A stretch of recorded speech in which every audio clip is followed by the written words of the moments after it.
The Careless King 10. King 10 ruled the land of numbers. He was the king of the land, so he thought that he was the most important number. His servants made him food, took him where he wanted to go, and did all of his work for him. They even washed his crown for him. He threw grand balls and feasts, and each night he dumped the trash into the water. "Why shouldn't I dump my trash where I'd like?" he said. "I'm the king, so I don't have to care." One day, number 3 came to him and said, "My plants are dying. They need fresh water, but you filled the lake with your trash." "To me, it matters not," said the king. "Now be gone with you." A few days later, number 2 came to him and said, "My berries will not grow. They need fresh water, and you filled the lake with your trash."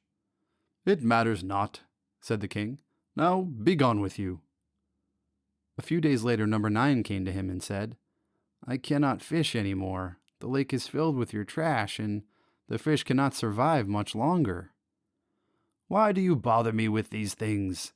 "It matters not," said the king. "Now be gone with you, and don't come back." King 10 went on about his business. One day he called his servants over and asked, "Where are all the flowers for my ball tonight?" "There are none left. We used to get our flowers from number 3, but they have stopped growing," they said.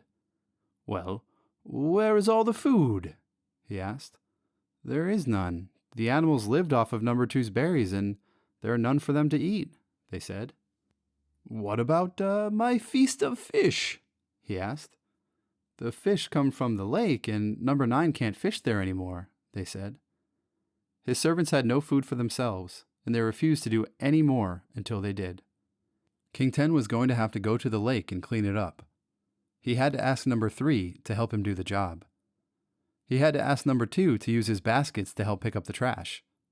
He had to ask number 9 to use his boat to go out into the lake. Even though it wasn't their fault, the numbers still agreed to help clean up the mess since it was their lake too. After a long day of cleaning, the lake was like new again. And ever since then, on that day, the king made new laws, which he had to follow too, to keep the land and the lake clean. Whenever someone asks him now why he takes such good care of the lake, he says, "It matters to me."